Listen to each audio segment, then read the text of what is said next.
So in playing a little with the alchemy of stories, there's that little anecdote about the group of Christian priests who went to visit a Zen monastery.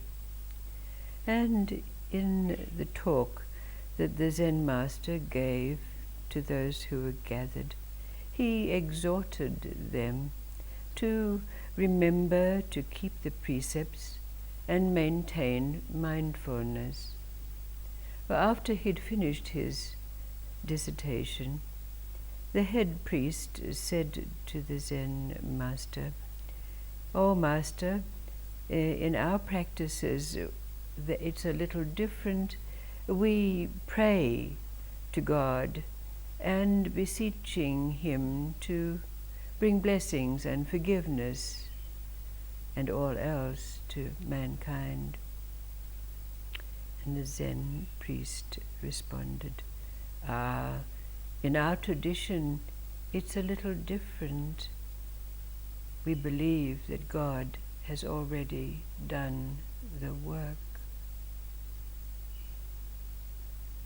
And then there's one of my favorite stories about that old man who was in the church on his knees.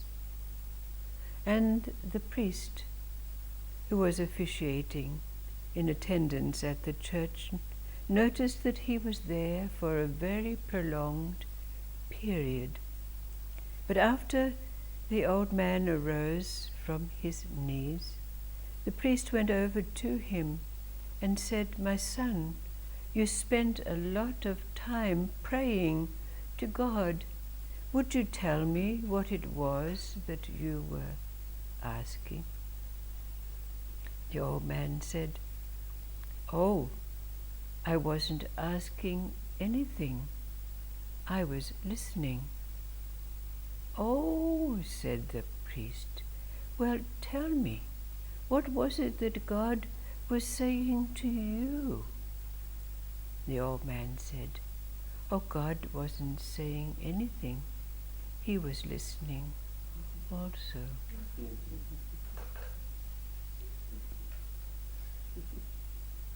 And then there was a carpenter by the name of Shear.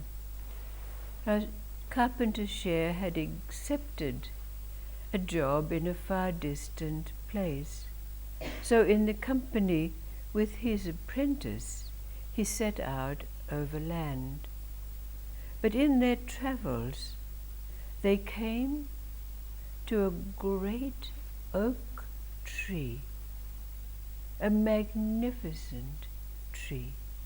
100 men with their arms outstretched could not show its girth, its trunk rising up, its branches big enough to make galleons, and high up, where its branches had leaves and foliage, it touched the clouds.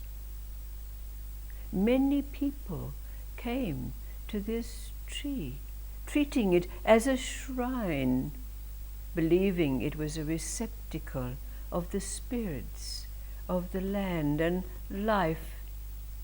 And as they passed, there were many people picnicking under its vast branches.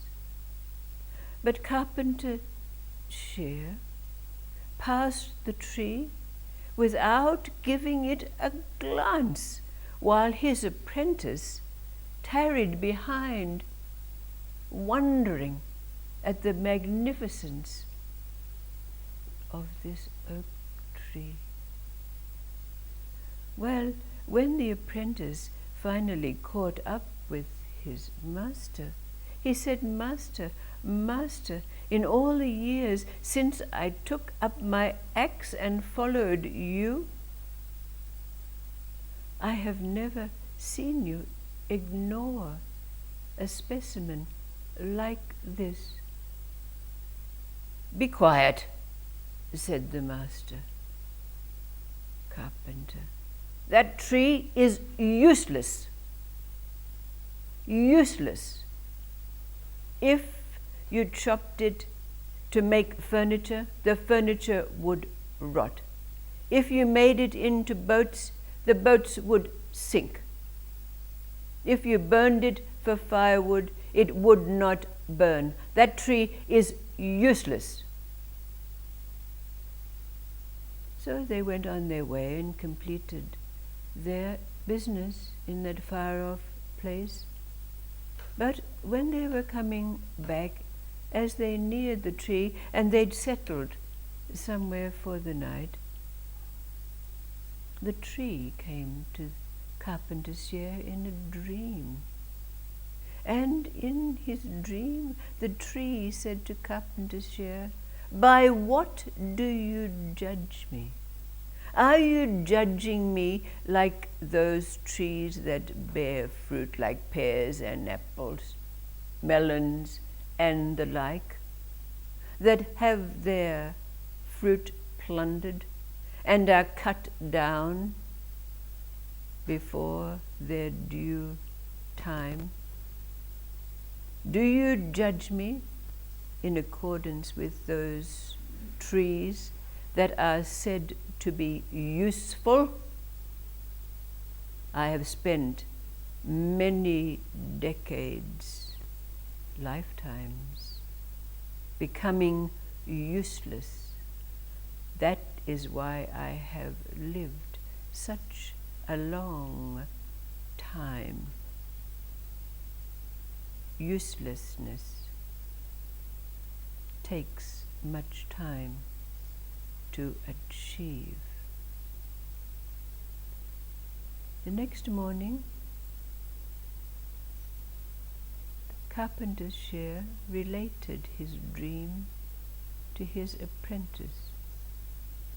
And his apprentice said, "Master, then if this tree has practiced uselessness, why is it that people revere it, venerate it, and gather under its branches like at a shrine?"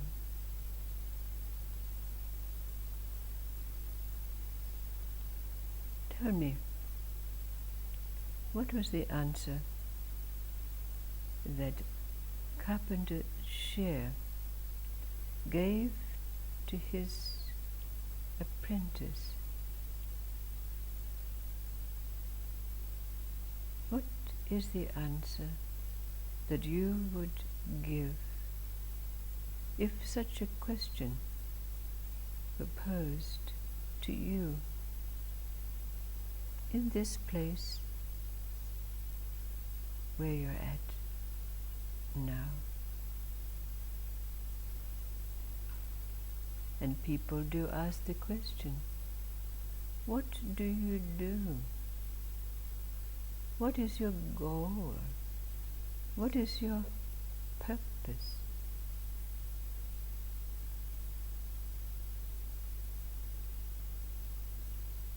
And all we find when we seek an answer is our uselessness, our powerlessness, our inability to do. What would you answer? What is the answer that you would give to this question? Why, in its uselessness, the great oak tree is revered, honored?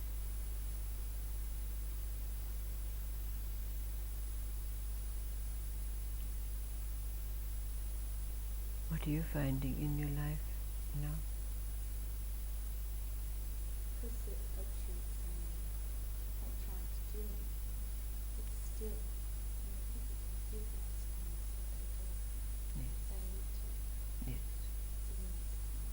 Yes. Being, I think it was being, experience being what you Do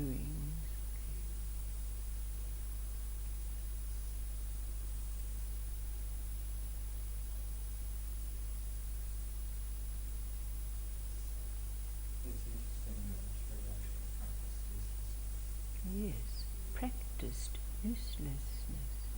It's a very interesting phrase. So what are these other stories, these little anecdotes, when we put them together, since this is a little alchemy? It's interesting when we define ourselves or give ourselves an identity of some sort, either through a role or through some other means of giving ourselves an identity which is temporary. When we think useful, yeah. When we practice in usefulness, it's just curious. That's right.